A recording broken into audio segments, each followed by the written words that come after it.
Yes, that's right. It's The Squeeze. I'm Logan Lockhart. That's Tyler Milliken. And it is presented by Primetime Sports Talk. The Squeeze, if you're watching, it's on YouTube.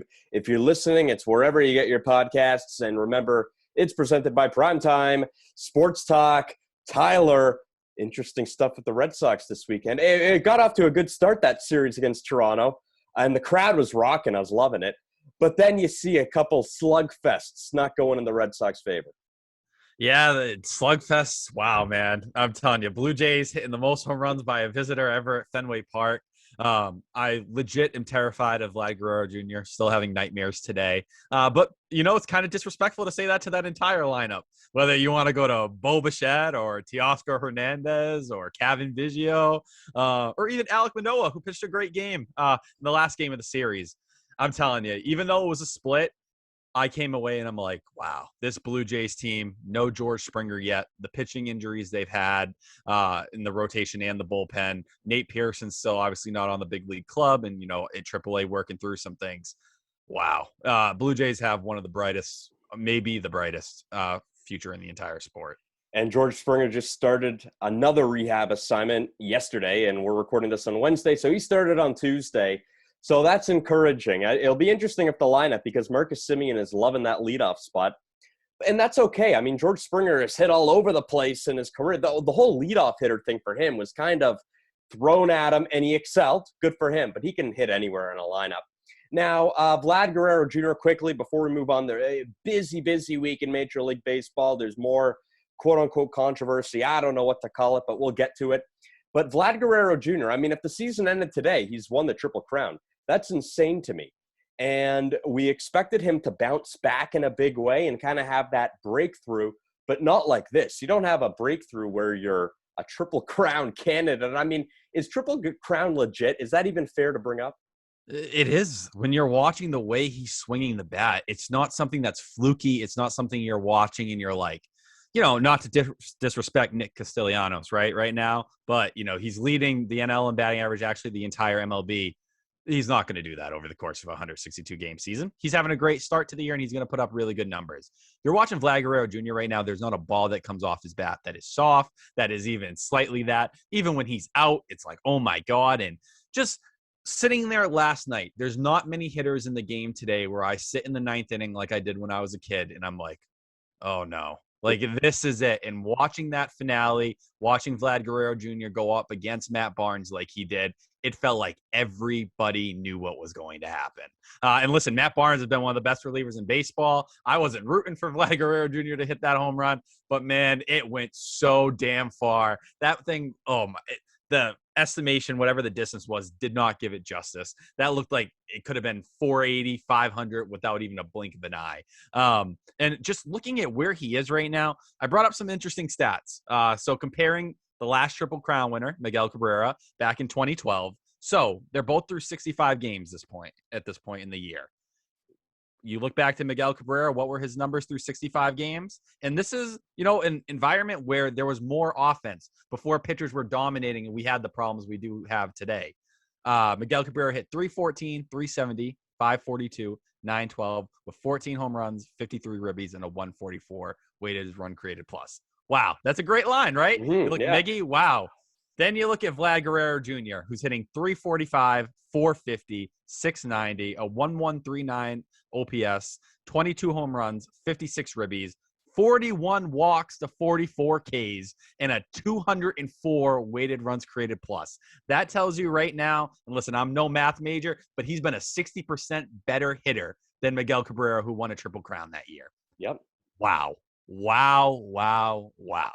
What else can you say, really? I mean, he's just off to this incredible start. And even when he's slumping, it's maybe for a game and a half, maybe. I mean, really, that's what it's been. He doesn't really slump. He doesn't go through a stretch where he's not seeing the ball well or, that breaking ball, he's not hitting it well here. No, I mean, look, he's seeing the ball great.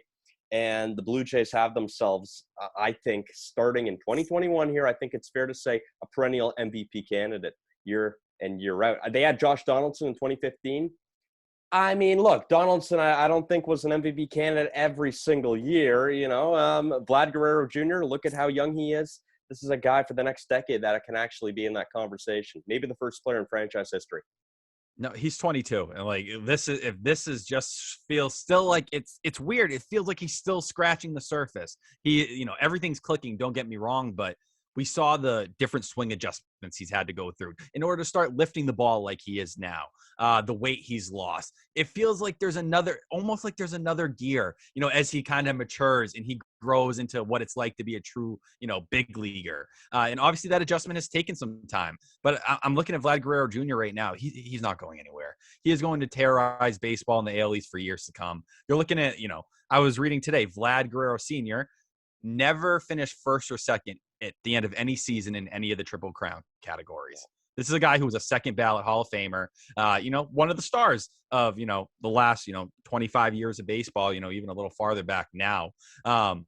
It's crazy. It's something truly remarkable. I don't know if it's getting enough attention. It really doesn't feel like it is with all the issues going around the sport right now, but eventually people are going to turn and look at Vlad Guerrero Jr. and just realize, wow, this is the next Miguel Cabrera. This is the next, hitter that really changes everything, the landscape of baseball.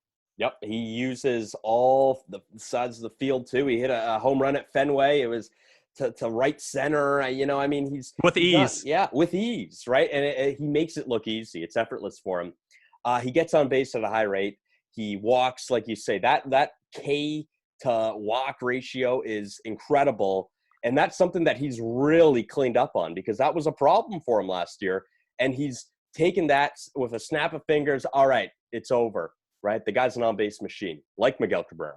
You don't see these kind of adjustments from someone this young. It doesn't matter how great the pedigree is, who it may be, whatever top prospect you want to cling to, in recent years that has been at the level of Vlad Guerrero Jr., whether you look at a Bryce Harper, for example.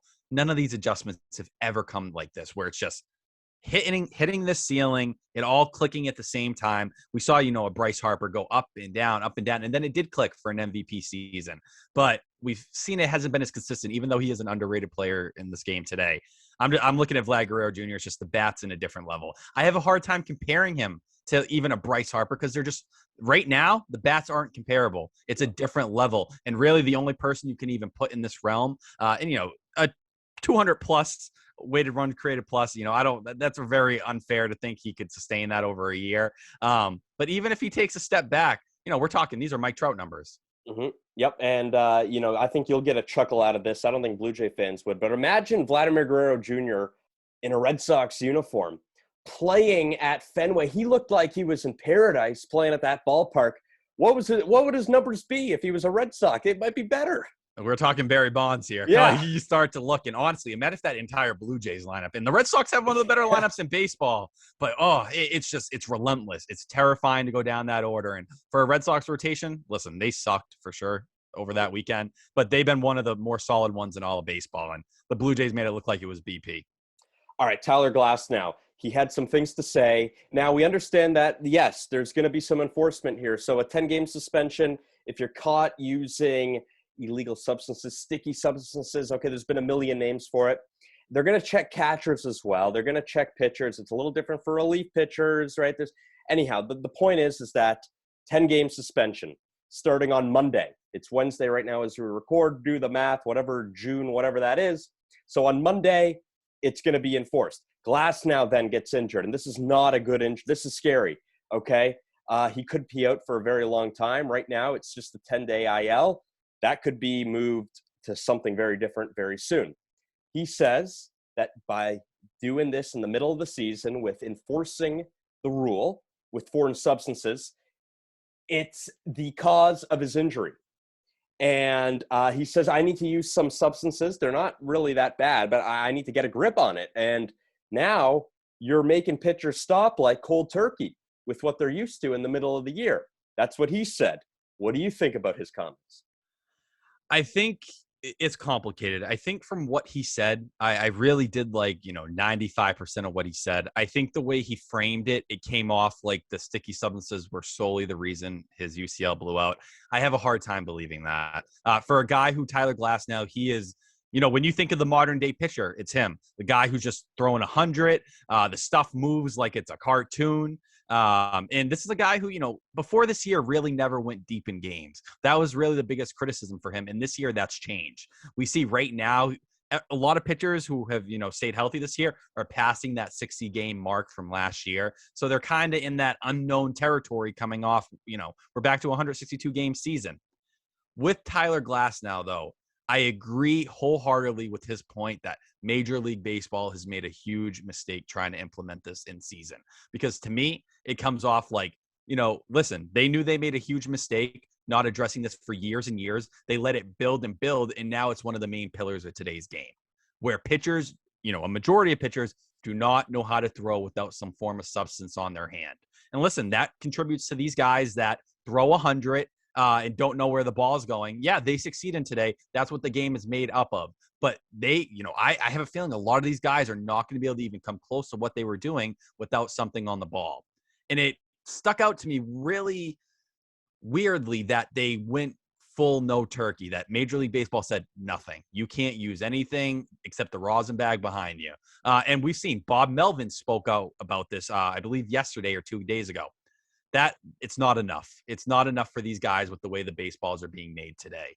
I don't know. It's a really slippery spot here, and it just goes back to the same idea in my head. Wow, Major League Baseball has fumbled another huge situation in the sport, and this one could be the most devastating one yet. It's one of those things that's we'll wait and see, because his comments, that's his opinion, that's his claim, and that's his theory. Okay, and it's one of those things we just don't know. I don't know if he's right or wrong. It's more of a thank you for the idea. Now we'll take that into account and see. And that's the damage. That's where I took a step back, because I appreciate him being so upfront about using stuff, about what he was doing, talking about using sunscreen and rosin and how he felt the pain and the difference. I appreciate him being honest, because Garrett Cole could not do that. Garrett Cole did not care. Instead, he danced around it, and he ended up looking like a clown because of it. And, whether he deserved that or not, he did it to himself in that spot. With Tyler Glasnow, yeah, you're putting some real weird focus on this situation now, claiming the injury. And it puts baseball in an even crazier light where, you don't have the evidence. We really do not know. Now, are you telling me, I think it had an effect. I think it played a part. But if you're telling me Tyler Glasnow would not have, blew his elbow out, if this never happened, I have a really hard time believing that. I'm sorry. It just doesn't line up with, everything we've seen with pitching injuries, with arms throughout baseball's history. Well, yeah, he is 100-mile-an-hour guy who's what, 6'7"? Yep. Okay. So, yeah, I can kind of see where there would be some injury problems. I'm just talking realistically here when you're that height and you throw that hard. Yeah, for a guy who has an injury history, like I hate to be that person, but he's missed time with elbow problems. It's just part of it. And he's been fortunate to stay healthy. But in this case, having a partially torn UCL, a flexor tendon strain on top of it, he's saying, hope I'm back for the postseason. Yikes. I really do not feel good about this. There has not been many examples of guys who opted against Tommy John when it seemed like the right decision. We think of Masahiro Tanaka, but, people bring that example up. I hate that example, because from when he injured his elbow, he was never the same pitcher after that. Mm-hmm. He was still good. He got the job done. But we remember Masahiro Tanaka when he first came to this league, he was an ace quality pitcher. Yep. And whether you want to look at Drew Pomerantz couldn't stay a starting pitcher, and he's turned into a very solid reliever, but he continues to have elbow problems and miss time. It's not something you can run away from. And especially when you're a young pitcher like he is, who is expecting to throw 100 for, the foreseeable future here and be one of those explosive arms, to stray away from Tommy John, it's not a good situation. I don't think it's going to work. And I think this could be a situation where Tyler Glasnow ends up not only missing, obviously the rest of this year, but all of next year. I think that's a real possibility right now, and that sucks for the Rays, who feel like they're really in a competitive window. And 2021 signaled the start of when Tyler Glasnow is the face of that pitching staff, and really in some ways the face of the franchise, if you think about it. So this is a scary situation. And for him to bring this element into this conversation that we've had for months now, and this is a new twist. I mean, this was already taking twist after twist. This is a whole nother twist, and it's one of those things we'll wait and see. I mean, look, we're not going to have any answers, real answers, until I think a couple months. I agree. You're going to have to study a lot of data, Hmm. injuries, how things pile up. I see people already claiming, since the memo, reports came out about the memo that, offense is up. Well, it's the month of June. We usually see a solid jump around this time of year. As it gets warmer, the ball starts carrying a little bit more. But what sticks out about Tyler Glasnow is he is not Trevor Bauer. He's not Pete Alonso, who obviously brought up other conspiracies and issues going on with the sport right now, where I'm kind of like, Tyler Glasnow is known as a guy who's very candid, who's very honest, one of the more down to earth, athletes we have in that game. He's not someone who bullshits or goes left or right saying different stuff.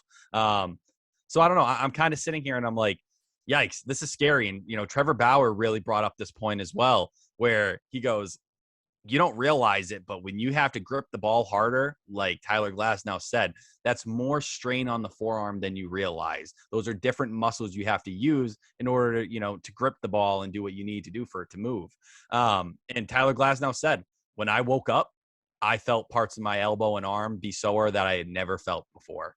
And for pitchers that have just been almost babied with this stuff, I just can't not look at Rob Manfred in Major League Baseball and say, how can I not look at you as the number one at fault here for not addressing this problem? And now it's something in the sport that is just part of the culture that you need it probably at least an off season for guys to figure out how to pitch without it. In hindsight, it should have happened in March or February. That's when the time was. You know what, listen, if you're going and doing a history examination and all this, and you said and look back and said, you know what, they did it on June 15th. Can you believe that? They did it like 2 months in the year. That's hard to believe. It would be hard to believe for people who wouldn't be around right now. So, yeah, you know what? It should have happened in February. The conspiracy theorists in the league, yeah, I'm not a big fan of them either. We have to remember Tyler Glasnow, yeah, he's candid, he's honest. He accused the Blue Jays of cheating several weeks ago, which was interesting. So this is not the first time this season that we've heard Glasnow speak about something that's kind of like out of left field, like, whoa, okay, what are you talking about here, right? So this is interesting to me because I don't look at him as one of the conspiracy theorists. No, and bringing up Pete Alonso earlier, no disrespect to Pete Alonso. He seems like a great clubhouse guy. He's a fun player to watch. I don't believe that Major League Baseball has been chaining the balls. The evidence just doesn't support it, for free agent classes and different stuff like that. And that's a real thing you got to watch out for right now. Because now that, Major League Baseball is going through these struggles and having these problems, there's guys who are going to try to jump on it. And the biggest takeaway, that I continue to take away from all of this is, listen, don't listen to all the conspiracy theories. Pay attention to the disconnect between the players and the commissioner, the owners. Realize how big of how deep rooted these issues are, where these guys believe they're being cheated out of money on a yearly basis. And if you're not expecting something really bad come this winter with the strike, I don't know what to tell you. Yeah, that's kind of the elephant in the room. We can talk about what's going on in the field all we want, but once we get into August, September, it's going to be going through both our minds of, hey, will we be here next summer talking about what we love to talk about? I don't know. I hope so. I really hope so, because what we saw during the pandemic, like in the early stages of the pandemic, that was kind of a mess. Like 12 months ago, it was a mess. Okay, 13 months ago. So let's hope that we're not getting back to that spot, and let's hope that on April 1st of 2022, there's a season. I hope so. I sit there and I think, wow, Major League Baseball had an opportunity to be the first sport back to have the entire, world really watching them, just like we were watching the KBO. And, numbers were generating on ESPN. People were loving it. I know people who still bet on those games from when they got into it, just because they enjoy it. I can't see these two sides. They can't even agree on some form of a substance here. There's no connect between the players who, and they talked about this on Buster Olney's podcast during the most recent player rep meeting, amongst all the teams. They go, does anyone here, and this is including hitters and pitchers, does anyone here have a problem with rosin and sunscreen? No one said no. They said they're all okay with it. What they're worried about is the spider tack and these concoctions that guys are coming up with. The fact that the MLB couldn't work with them and be like, all right, let me meet you in the middle here. Let me find this substance, which Tyler Glasnow, for example, said he used and helped him. And a lot of pitchers claim to use. Where are we going? We can't even have a basic conversation here. Yeah, that's the thing. It's almost like there's two different conversations going on. There's one side and they're saying one thing, the other side is saying another, and we need to work together. That's that simple. We're talking about cheating here. Okay, this isn't about what kind of cut are you getting and what's going on at the latest TV deal. We're talking about cheating on the field, and that's when you really need to unite and work together. So this is mind blowing to me. It's like they don't understand their pockets are intertwined here. Like, I Yeah. hate to bring it down to money, but you guys realize if baseball continues in this direction where, the players and the owners hate each other and you can't figure the game out and create a product that doesn't have scandals every couple of years now, then where is this game going to be 10 years from now? Because you're not pulling numbers like the NBA or the NFL. You're not reaching those heights. And, it was great to see the beginning of the year with the stars. And there's so much good going on in the game, but all of it is overshadowed now. You have some of the best young players. You have Vlad Guerrero Jr., one of the biggest stars, his father in the last 30 years. His son is outdoing him and, looking like this is just the beginning, and nobody's talking about it. All we're talking about is foreign substances, pitching injuries, and an upcoming strike, which are probably the three ugliest things you could imagine right now. The three ugliest, absolutely. I mean, is there anything uglier, first of all, than a strike or a lockout or anything? 1994 was very damaging to Major League Baseball. 1998 kind of brought it back for a minute, but I still know people who have told me, they say, hey, listen, I haven't watched since 94. And that to me, as someone who was born in the mid 90s, right, I'm thinking about that and I'm going, whoa, wow, that's quite remarkable to me how it's been that long and you still don't have any interest. So it could be damaging. I thought last year could have been damaging, but they kind of got out of it, right? And then we had that start 60-game season. I was really worried last year, but there's a part two to this, and it's what happens in the winter of 2021 into 2022. Yeah, I would definitely not compare last year like to 94, for example, because No. I agree. I've heard plenty of people, I work with a lot of older people who are like, yeah, ever since then, like I was a baseball first guy. And then when that happened, I turned to the NFL, I turned to the NBA, and I just never came back to it the same way. Viewership and a lot of stuff has shown that. But yeah, last year, I still look at last year had an impact. It definitely wasn't a good one, and it was a rough time for the sport. But I think for us, we move past it because we follow the game. But the people who don't, who are the casuals, who just follow the headlines, that's still one of the first things that come to their mind. And that's what scares me because we saw how much great stuff happened in 60 games last year, how fun the postseason was. And the fact that still you ask a lot of people what they remember most about baseball last year, it's what happened before the season. Mm-hmm. And that's where the problem lies again and again. Yep, absolutely. Couldn't have said it better myself. Again, it's going to be maybe the main storyline as we go on here. So I think we should warn people because we've seen it in other sports, right? I mean, we've seen lockouts, NBA lockouts. We've seen NHL lockouts. NFL, sort of, not really. That would be a mess. Can you imagine NFL lockout? My goodness. But there might be one in Major League Baseball, and it could be a strike too. I don't know. But the point is that there's not an agreement right now, so they need to get to the bargaining table and get one, and hopefully that happens. Now, should we talk about Jack Leiter? Hold on here. I was surprised. You threw a curveball at me. The Red Sox now. Listen, I think you're getting greedy here because that 60-game season, I think people in Boston are saying, oh, we love the 60-game season now. That was great. Look who we might get in the draft. All the pain, the most hard to watch season. And this is coming. I've watched some of the struggles in the mid, 2010s that they had after their 2013 title. Whether you want to go back to 2012, how miserable the Bobby Valentine year was.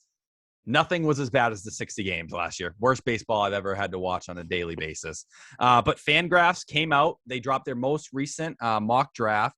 And between Kevin Goldstein and Eric Longenhagen, they both kind of gave their predictions. And just a huge nugget that blew up amongst Red Sox fans. I'll read it for you right here. This is from Goldstein. He goes, word is Leiter is trying to price himself down to Boston and wants to land there. Word is that Boston would love that as well. Thus, a match made in heaven. So what is he implying there? He's implying that Jack Leiter isn't pitching his best for the sole reason of moving his draft stock down to get to number 4, which is the Red Sox. The way I took it is more when it comes to how the money works in the early parts of the MLB draft. And we've seen it, number one picks who have not signed in recent years. And, it's created a whole thing. I think Leiter is letting those teams know, listen, you're going to have to pay big. You're going to probably overslot if you want me here. The Red Sox, I'm a little bit more willing to work with y'all. That's where I want to go. And listen, to think, a month ago, Jack Leiter coming to the Red Sox did not seem plausible. And it's not like he's had a bad year. He really has helped just lead Vandy. They're going to the College World Series. They're going to Omaha. And, this season, 16 starts, 2.16 ERA, 14.6 K per nine, 3.8 walks per nine, a little high there. The home runs at times have not been the best. He's allowed 12 home runs this year, but he's only giving up 3.8 hits per nine and at the 127 batting average against. You're talking the most, polished college pitcher, a guy who's in his sophomore year still. So he's on the younger side. He just turned 21. And for a Red Sox farm system that has struggled so badly to develop pitching over the last really 20 years, wow, this is the kind of thing that can really push a system that's on its way up to a whole nother level. My question to you is, does this whole issue of signing bonuses and draft stock, do teams, and particularly Pittsburgh, Texas, Detroit, do they look at that and say, okay, you know what, there's other pitchers. Maybe we shouldn't take Jack Leiter here. Kumar Rocker maybe, right? Yeah, I can see it. I think Kumar, it seems like he's kind of his stock out of, really that top group is at the lowest right now. Just over concerns about the body and the inconsistency of the stuff, which he's having a great year. It's just his stuff fluctuates a little bit more than like Jack Leiter's. And I think the other thing is you've seen the prep shortstops where some of those organizations are. A college pitcher doesn't exactly, not that you draft for need in the MLB draft, but for an organization like the Pirates that is so far away from contending. Sometimes you want to bet on the prep bat and, a little more ceiling, for example, and say, let's let this guy, whether it's Mayer or whoever you want to throw in that kind of conversation, Lawler, one of those two prep shortstops who really have a huge ceiling. I can't blame them for leaning that way because there's plenty to get excited about. I think Leiter just fits exactly what the Red Sox are looking for. He could be up in the major leagues probably within a year and a half, kind of quick riser, and he'll be pitching in one of the best markets in the game. And no disrespect to those first three, teams ahead of them. They're just not the Boston Red Sox. Nope. There's something about the Boston Red Sox. You saw in Moneyball, right? Billy Beane was meeting and he said, listen, it's the Red Sox. I have to at least entertain any offers that came my way at the end of the movie, of course. But you know what? The draft is interesting because it was a shortened season last year. Okay. But you have to look at where these guys have been during the pandemic, like these prospects. It hasn't been a normal year. And a guy like Jack Leiter, look, if you're going to talk about signing bonuses now, I think that's a dangerous place to go if you're Texas, Pittsburgh, Detroit, because you just want to replenish your farm system here. And you don't want to think about signing bonuses right now and the logistics around it. And I think that's a dangerous conversation to have. I think it benefits the Red Sox. I think it's exciting times for the Red Sox. I agree. I think just where the Red Sox are right now, and they have a system that's continuing to trend upwards. Tristan Cassis and Jarren Duran now both being seen as top 30 prospects, which was a pretty big revealing on Baseball America's latest top 100.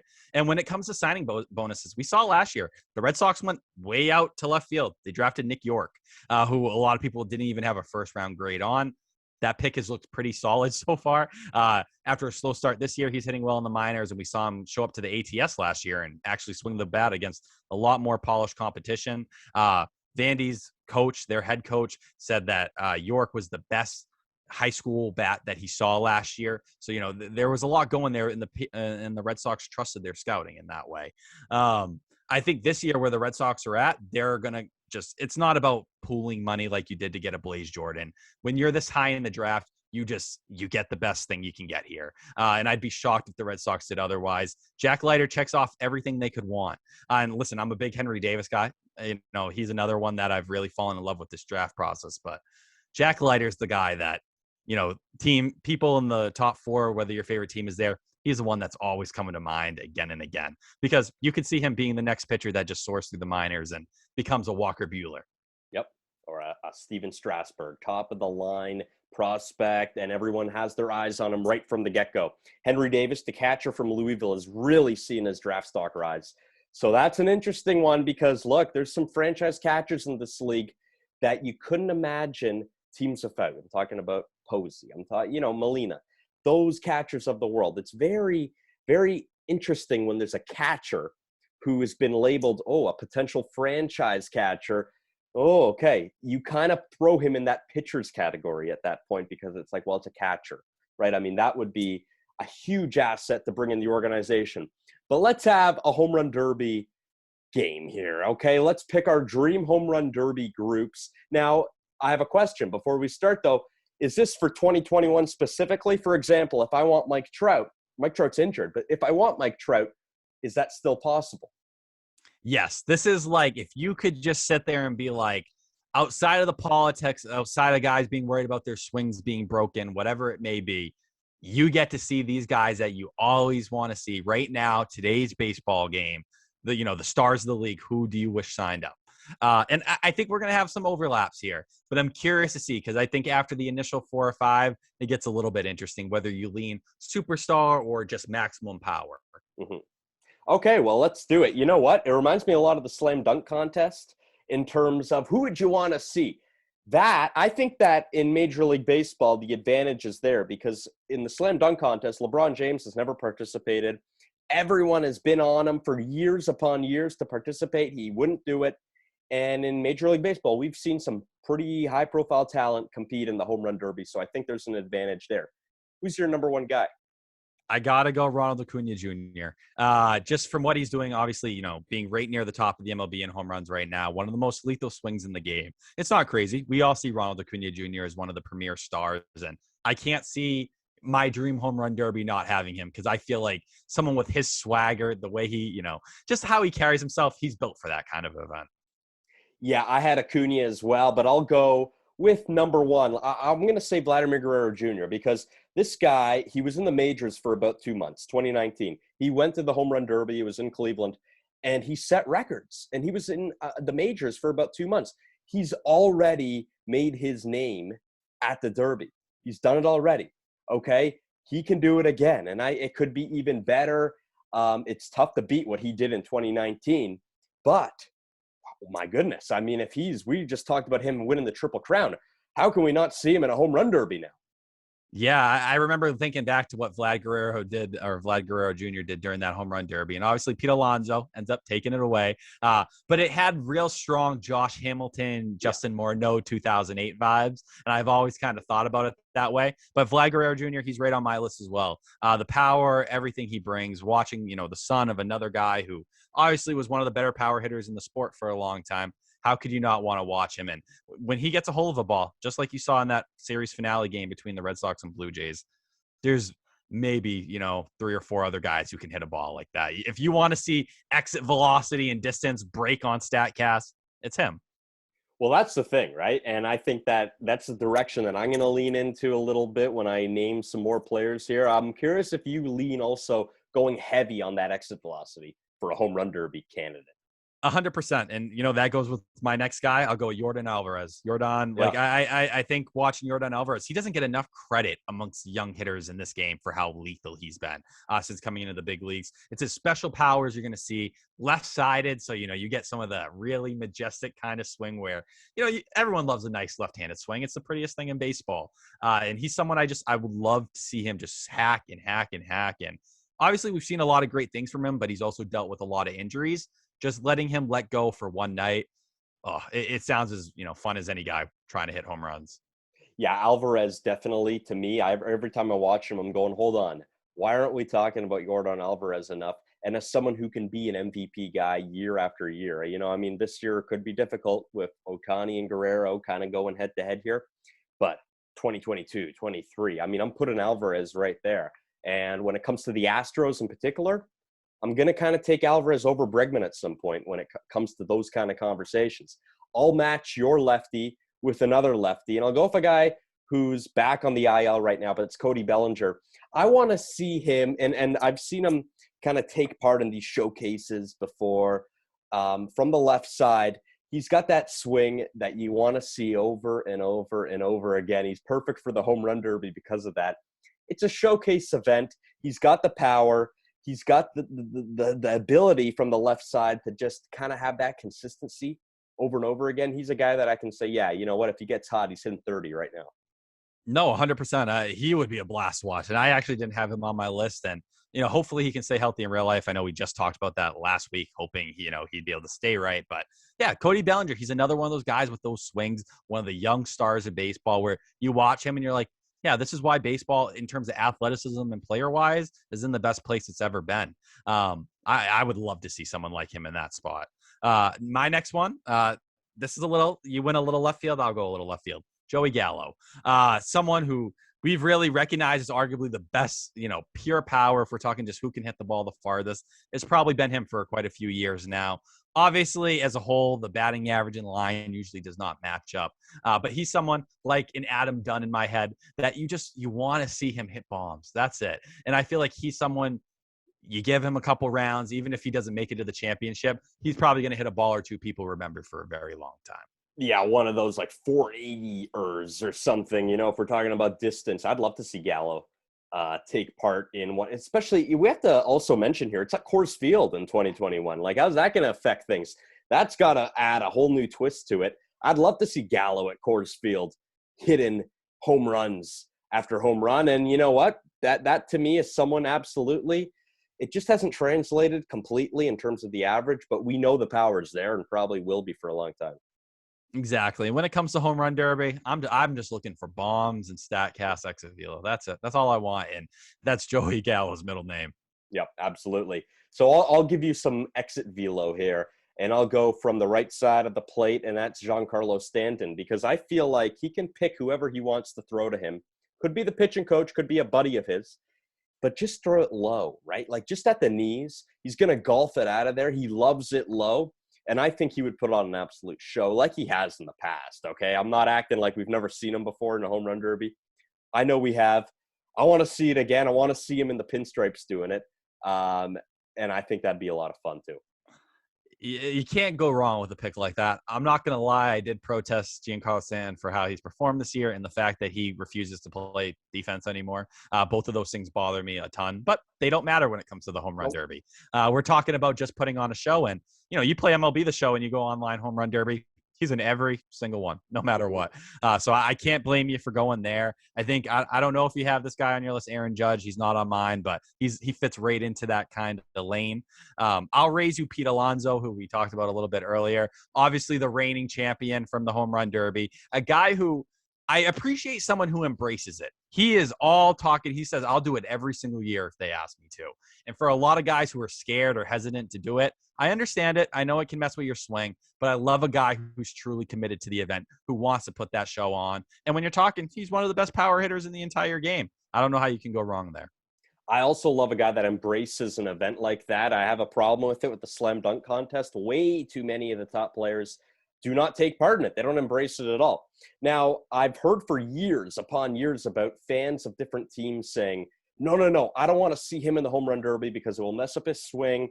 This is a big second half of the season. We cannot be fooling around of a home run derby here. I've heard that a lot. So that is real, but I do like how some players are just not scared of it. And Pete Alonso's one. Do it every year, man. Do it. Let's see it. Let's see how many you can win, right? So absolutely, I love how Pete Alonso, who put on a show as well, not to take any away from him when he was going up against Vlad. So absolutely, I want to see Fernando Tatis Jr. I think that we have to do the triple junior here with Tatis, Acuna, Guerrero Jr. We've mentioned them all now within this whole game we're playing. He's got 21 home runs. As we're recording this, he's just hit another one at Coors Field, so he's got 21, I believe, now. How can he not be included in this event? Yeah, that's a hard one. I can't blame you. I just saw that bomb. It was like 470 something. Fernando Tatis Jr., man, it doesn't get crazier than that. And to think he's doing this with a bad shoulder, it's scary. It really is kind of scary. But yeah, I think you throw Fernando Tatis Jr. in there. How can't you? And he's the kind of face of the game, MLB, the show cover. I love it. I think if you're ranking guys, he probably has to be top 2 or top 3 on everybody's list. But But yeah, I love Fernando Tatis Jr. Another guy who kind of fits right in there, Juan Soto. Kind of crazy we haven't brought him up yet either, who is just obviously not having the same year we've seen over, last year, for example, but still one of the best power hitters, one of the best pure hitters in the game. And I feel like he's someone who really could hit some unique home runs. You would not just see the typical pull home runs you see in the home run derby. He has so much control and feel for his bat. You might see some of those, oppo shots that we kind of saw with Robinson Cano at one point. Yeah, he's just a great hitter, right? And you'd like to see that element of the home run derby too. We were talking about exit velocity and all that. How about just a good hitter who can hit it over the fence, but also has a sense of what he's doing with the bat? That would be fun. Juan Soto fits the bill. Now, of course, I want to see Mike Trout, and this is the final guy that I have, because to me, he's the best player in the game. I know he's injured, but I want to include the best player in these showcase events. I'll bring up the slam dunk contest again. I don't understand. That's as creative and skillful as it gets. I don't know how you don't have the best player in your sport in that event.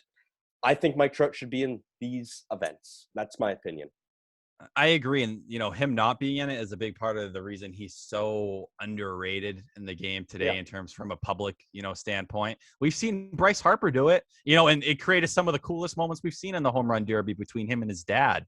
So I would love to see it. And I look at, the NBA, and you mentioned LeBron. It's unfortunate, but LeBron at this point, putting him in the dunk contest, he's past that, physical prime. But like you said, for years, begging just one time, because we knew if he did it, it would be one of the most watched things going on in sports for, that entire year.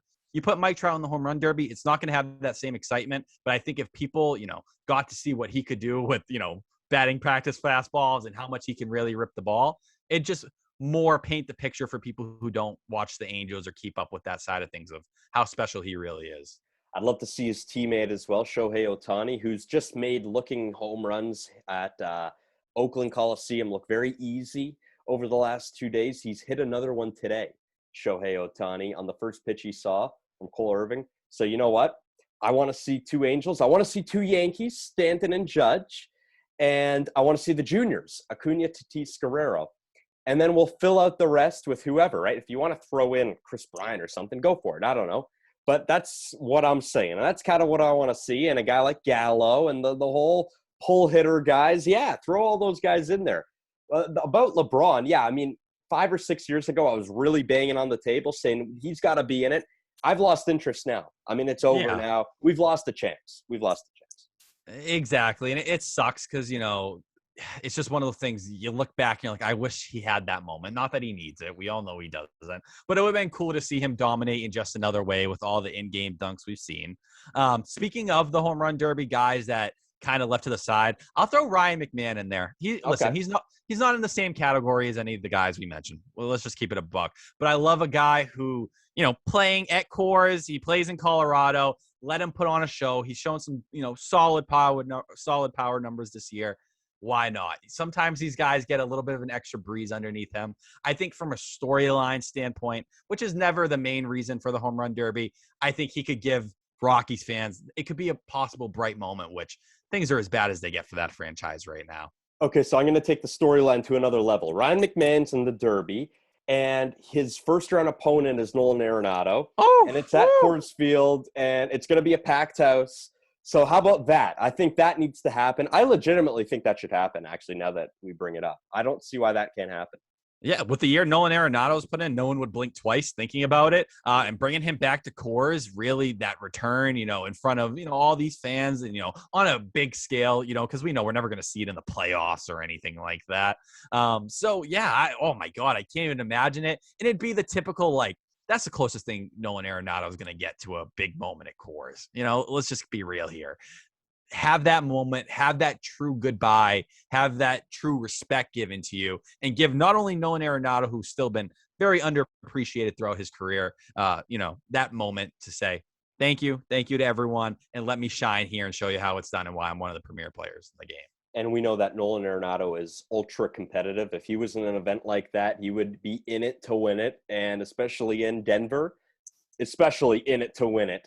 That is the squeeze. I'm Logan Lockhart. That's Tyler Milliken. It's presented by Primetime Sports Talk. If you're watching, it's on YouTube. Listening Anywhere you get your podcast, listen to it. It's all baseball all the time. Your baseball fix on Primetime Sports Talk. The Squeeze. Tyler, final words. Listen, I hope things in baseball right now, a week from now, we're in a slightly better place. We're going to start to see the first inklings of what it's like with umpires checking everyone. I'm expecting some drama. I'm not going to lie.